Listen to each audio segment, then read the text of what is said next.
This podcast is brought to you by Most Valuable Podcasts, leading the league in podcasting entertainment. Hello, college football fans, and welcome to the Primetime Podcast. My name is Ricky Widmer, and as always, I'm joined by the one, the only, Brandon Swanson. Hey. And you might be saying to yourself, well, guys, we got a little bit of a conundrum here. I can't see you guys this week. I can only hear you, and I see that dang Primetime Podcast logo again up on the YouTube channel. If you're on SoundCloud, you're like, Ricky, I don't know what the hell you're talking about. You sound fine to me. That's because we're no longer on camera. Well, at least for this week, Brandon, we are not on camera for this Pac-12 preview. And I think that's actually a really big letdown for all the viewers. I think they really enjoy looking at us. I mean, we look pretty good. Well, we always look good. Right? Some more than others, cough, me. But the reason that why... you look better? Yeah, I always look better. Sure. I'm the best looking guy at MVP. No, I think so. I mean, at least my body's a little bit more proportionate than some. Sean, I'm looking at you. Well, we can say this. It's probably tough to get cold quick. Yeah, it's tough to get cold quick. But the reason why we are not on video is it takes a ton of time to edit, and we don't have the time right now. So we're going to be having one podcast a week be the video podcast until we can get some more subs and then get some more time and devote some more time to editing because it's just a longer process with video. So until then, we're back to the old kind of way of doing things for this week. And Brandon, before we start, I got to ask you, how was your 4th of July, man? You know, it was really nice. It was really nice. It was a weekend that went by very, very quickly. You got to hold up your hands for me. You got all the digits? I've got of them? You got all your fingers? 4 fingers on one hand, 4 fingers on the other, and then a thumb on each. No JPP up in here? No, and I haven't listened to his PSA yet, so no. I could have very well. I didn't listen to the PSA, so I could have very well done it myself because I didn't listen to his PSA. I'll tell you one person who did not listen to his PSA, and that was Swaggy P of the Lakers, because he almost blew his hand off. Got lucky though. Got real lucky because he didn't blow his hand off in the end of the day. And that's the one thing I don't get, and this is kind of a little side conversation before we get into our Pac-12 preview, but I don't know why anyone would be like, oh, there's a firework on the ground. Let me pick it up and hold it in the air. Because that seems like a smart idea to me. Yeah, I would. I don't know why anyone would think that that's going to be a good idea. But, yeah, apparently there's just some people who really think that that's fun. And just for the people who couldn't pick that up, that was sarcasm for me. That's definitely not a good idea to do. But the show today, we're starting our conference previews, and I've said it twice already. I'm going to say it a third time. We're starting with the Pac-12, and the way we are going to roll through these is the first one to this week, we're going to be looking at the Pac-12. Then we'll look at the 2 losers of the college football playoff in the order of their ranking.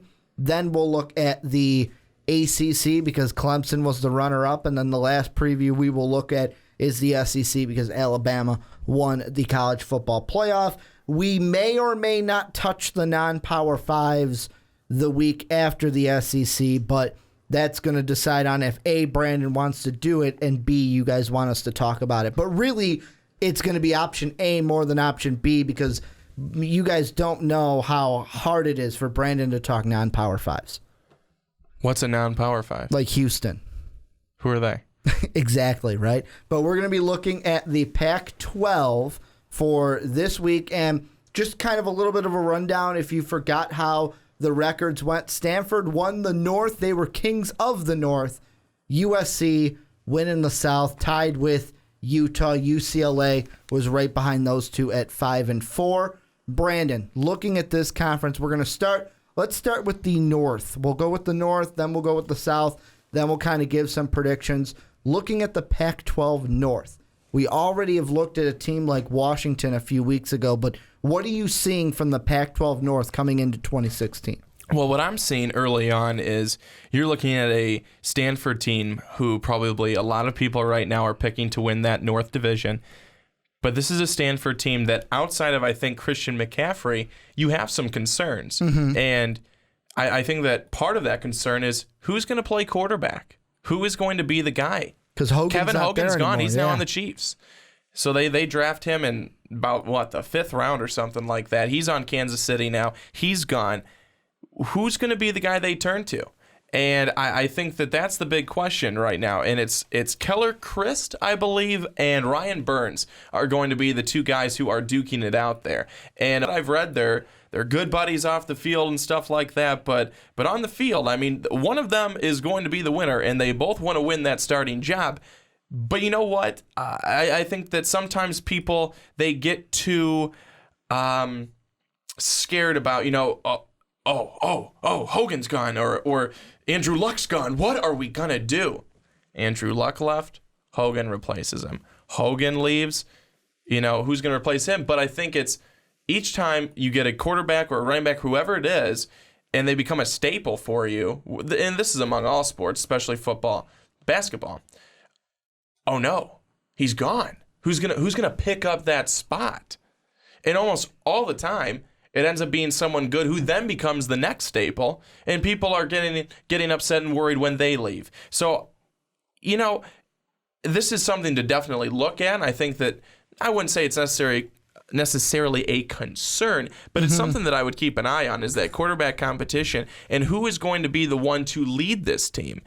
Because again, you have Christian McCaffrey, the Heisman runner-up from last season, who will probably be in that conversation again this year if he continues with his stats that he had last year and even adds on to that. But I think right now the number one spot you look at is that void at quarterback and who it's going to be. Well, and I mean, the thing that I look at we'll look at Stanford because you brought them up, is not only do they have that question at quarterback, because whenever you're looking at a team that's had a quarterback, and this is a Stanford team that, remember, when Kevin Hogan came in, who was right before him?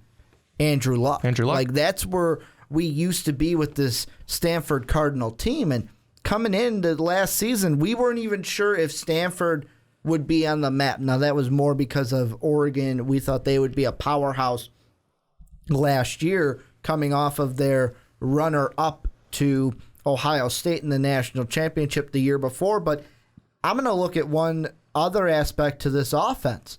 You say it's the quarterback. Well, okay, great. Let's say Keller Christ gets the job. Well, what about that offensive line that they got to rebuild? Absolutely. They got to find the right mix of people or players, I should say, for that offensive line, because if Chris comes in and he does a good job, like we've seen it with, I'm going to make a pro comparison. We've seen it, well, you being the fan and me being living here in the city, we've seen it with the Bears.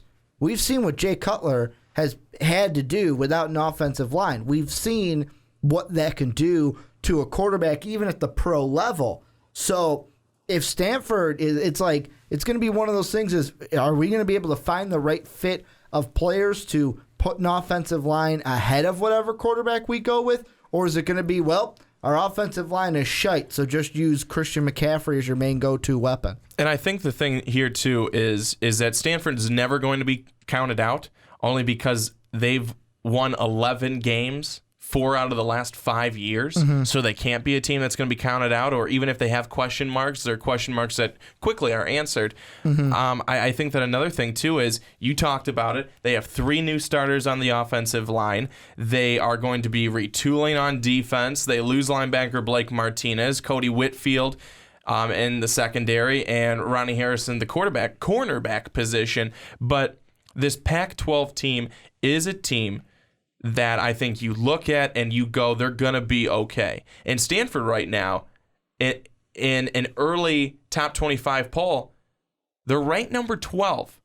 They're in the top 15 and just outside of the top 10. This Stanford team is a team that had a chance to be a college football playoff team last year. They just missed it.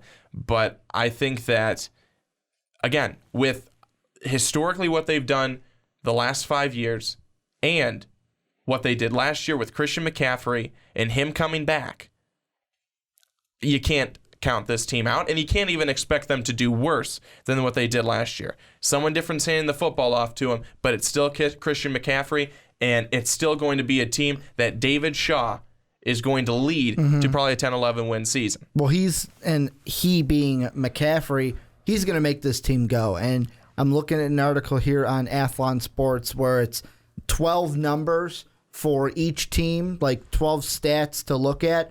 The one for Stanford is 3,903. And that is the amount of yardage that McCaffrey logged last season in 2015. He is going to be the reason why this team goes. But I want to take a look at the other team, and you're putting your finger up. You got one more thing to say about the Cardinal, don't you?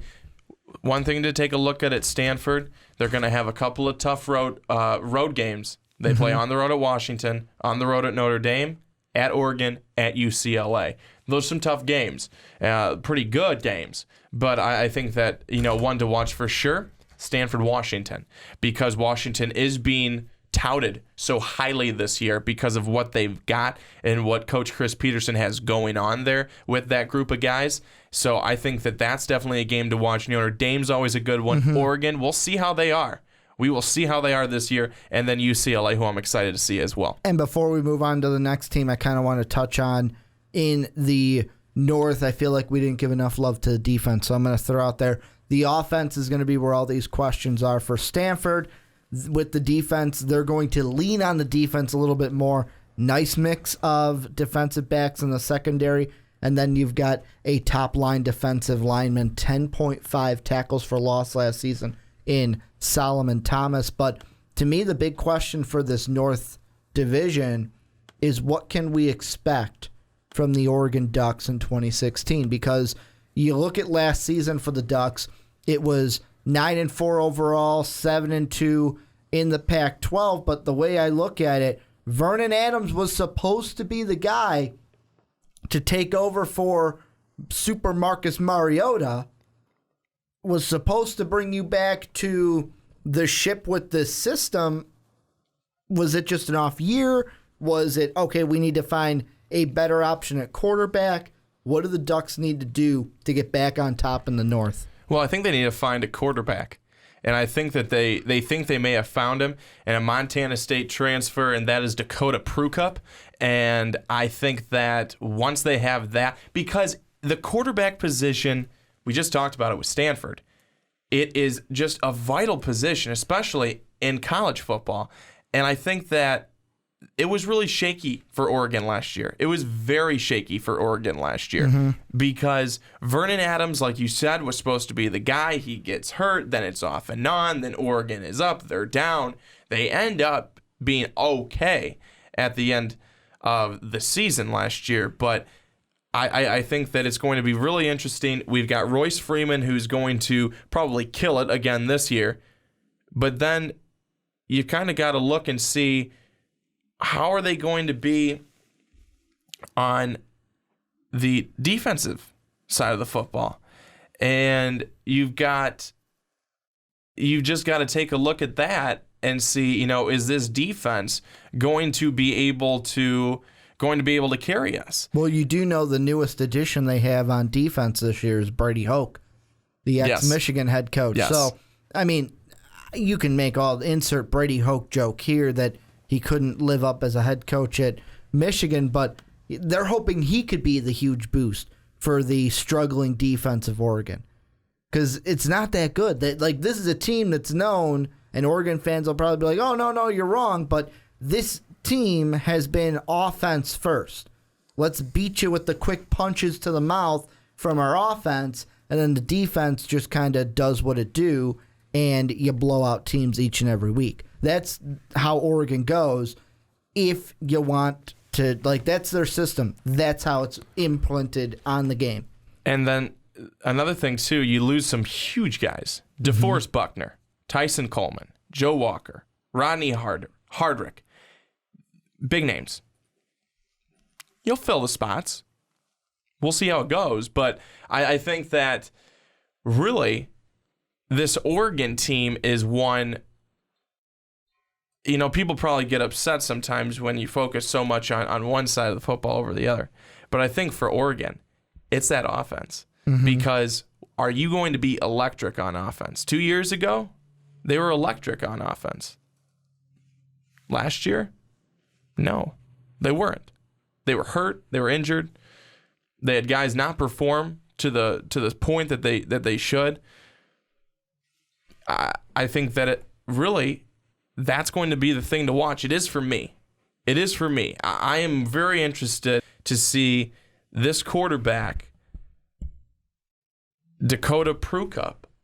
I'm interested to see what he does for Oregon, because last year they just couldn't lean on Vernon Adams. They thought they could. He couldn't do it. Well, and it's for Prukup, it's going to be the biggest challenge that he's going to have to face is making the jump from FCS to FBS. And the thing that if he can make this jump and be successful at the highest of levels, because really Power 5 is the highest that you could go in college football, really it's the fact of, okay, what are you going to be? Were you going to stay at an FCS school? And if you're great, you're basically Carson Wentz, where, yeah, you're the second overall pick, but there are normal Joe Schmoes out there that are saying, hey, you know what, you're only an FCS quarterback. You're not going to be that good. And the guy picked above you was playing at the highest level in Jared Goff, who played actually in the Pac-12 Power 5 Conference. So, yeah, Prukup's how he's going to fit in and whether he's going to be the guy this year is important. But I've said it before. I said it on I want to say it was either an X Factor podcast or the podcast before that. A guy that this offense is going to have to lean on is Royce Freeman. The running back is going to be the guy that this offense has to lean on in order to have some kind of a success. Because if Freeman can get going, taking some pressure off of Dakota. I almost said his last name wrong. I'm just going to skip it and say the first name in Dakota. But if Freeman can take some pressure off of him, that'll just help him and be like, okay, I don't have to get stressed out now because I've got a running back that's helping me out. Exactly, and I think, too, another thing to look at with Oregon is if they do not perform, who is on the hot seat? Mark Helfrich? That's Mark Helfrich, for sure. I mean, he's probably on the hot seat, and people would say, really? He's on the hot seat after, what, just a couple of years there with the program? It's an interesting situation Oregon would be in because we are used to this system, and it is a system being handed down from one coach to the next. We're used to this system just winning each and every year, where it's one of those things where it's like, okay, Oregon's back on top. Oregon's back in the Pac-12 title game. And I think another interesting thing is we mentioned Brady Hoke coming in as the new defensive coordinator. What that's going to bring to this team is they're no longer going to be a 3-4 two-gap defense. They are now switching to a 4-3 one-gap defense. So to me, I see that and I go, okay, you have a new quarterback coming in. We saw how last year how a new quarterback kind of struggled with this system. A transfer quarterback, I should say, and now you've got a defense that not only is it struggling, but now this defense has to, for the upperclassmen, all they've known is this 3-4. Now they got to switch to a 4-3. So there could be some more struggles for this defense, and I wouldn't be surprised if Oregon is third in the North this year. Third, maybe fourth. Maybe fourth. And then you look at defensive end Henry Mondo filling in the shoes of DeForest Buckner. So how will he fare? Those are the questions. And again, for some of these guys, they step in and it's like, wow. It's like the other guy never left. But then sometimes guys step in and it's like, wow, why is he playing? And before we move on, there's only two teams I want to touch on in the North before we move on to the South, and they both come from the same state. And the reason why, Brandon, and you can tell me to shove it if you feel like the two I'm going to skip over are actually important, I don't think we need to talk about Oregon State or Cal. Cal lost Jared Goff. Bye-bye. Fine. You went 4-5, 8-5. Oregon State win a freaking conference game. You're talking about the bottom two teams in the division. Yeah. Whereas the two teams I want to look at are the two teams. One of them we talked about, what was it, last week? A couple weeks ago, could be the second best team in this division in Washington, and a team who was the third best team last year could be lurking to be the second best team in Washington State. let's start with the Washington Huskies because it's going to be a brief conversation because we already spent almost an entire podcast on it in the past. But can Washington win the North? I'm just going to go ahead and say it. Can they win the North? Well, Washington I already have slated as 1 or 2. I already have them slated as 1 or 2. It's them or Stanford, right? They're the favorites. And why is it? It's their defense. If for nothing else, it's their defense. I mean, they return All-America candidates and in multiple positions. And I think that's huge, especially when you're talking secondary. That's humongous. You bring in a very good linebacking core. That's going to be big. I think this Washington team could win alone on their defense. I mean, we look at what their offense did last year, and you look at 2 guys coming back, Jake Browning, Myles Gaskin. These guys will be good. We saw what they could do as freshmen. They're just sophomores. This Washington team should be really excited. If they can stay away from injuries, I think that's big. Well, and that's exactly it. And the thing that, I mean, I was kind of bummed out as I was re-listening to our podcast when we talked about the Huskies. I'm like, we did not give enough love to Chris Peterson. No. Did not give enough love to Chris Peterson coming in from Boise State, making the jump from because remember, he was a head coach where it was like, oh, Boise State, they ever going to get to a national title? Probably not Power 5. He goes, fuck it, I'm going to go into the Power 5 because I know Boise State as a school's not going to make it into a Power 5 conference. And this team, they're just, to me, I just look at them and I go, they could be something special this year. And they're kind of hitting their stride at the right point in this because you kind of see that Oregon's kind of falling back, and that could be so beneficial to this Washington Husky team to where both for Oregon and Washington, I'll say, that's the most important game on their schedule is when those two teams play each other, because the winner of that game is most likely going to be the second best team unless Oregon just completely falls off the map and is like the 4th worst team behind Washington and Washington State. I agree with you. I absolutely agree with you, and I think that it's just going to be fun watching. It actually might be fun watching the Pac-12 this year. And people will say, Brandon, it's always fun. And I'll say, I don't know, I'm asleep.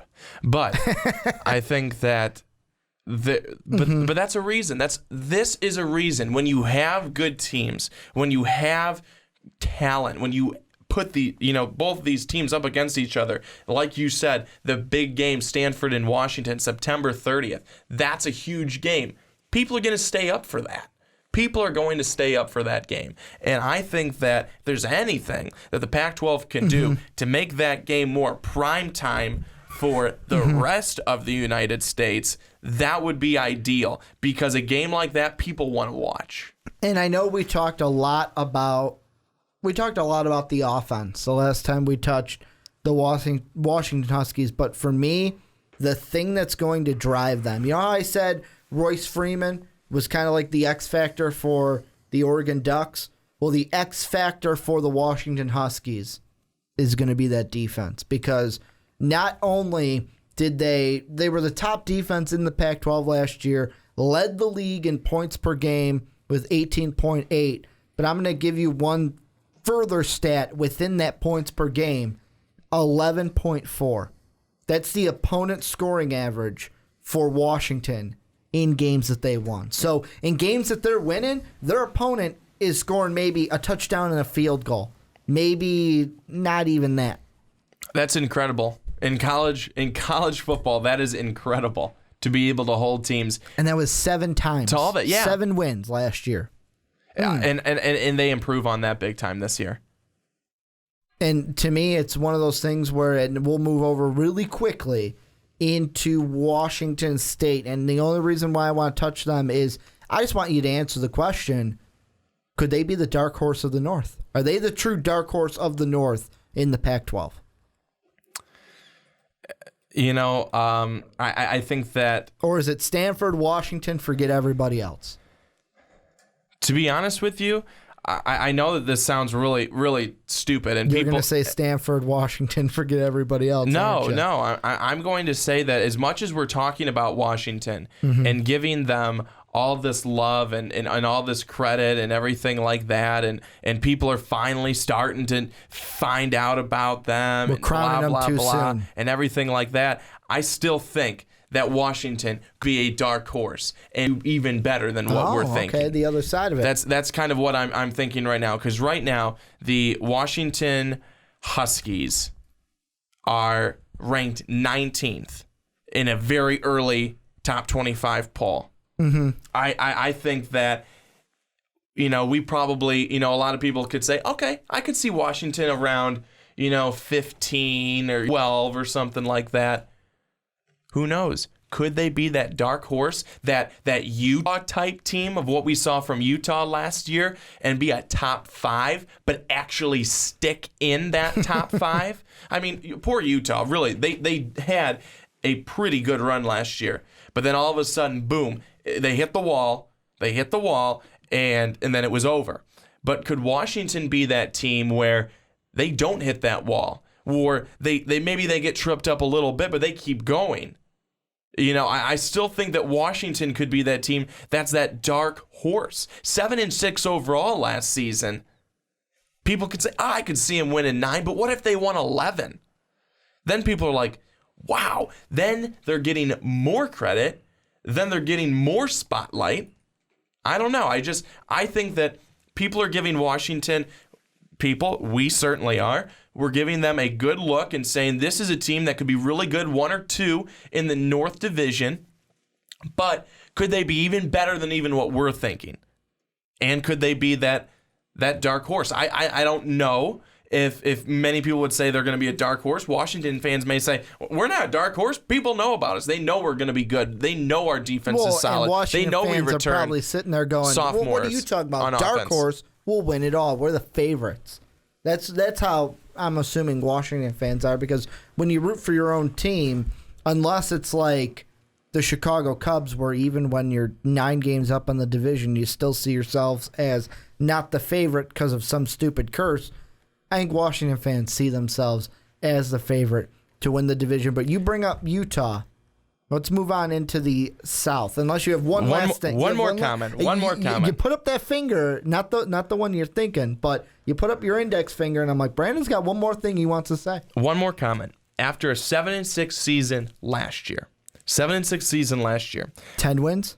I just don't think that Washington fans would be too terribly upset to say, you know what, my team could be a dark horse, and they could even surprise me. I just don't think so. Maybe they are, and maybe they're telling me to go get a life somewhere. But I think that... Aren't we all? Oh, certainly. But I think that really this team, if their defense holds up, and they play where they were last year, at the level they were playing at last year, and if they even take that up a notch, this Washington team wins the North. They win the North because that defense can hold off then a team like Stanford, and you can hold down a Christian McCaffrey. He'll get his. Good players always do. But if you can limit him like an Alabama limited Leonard Fournette.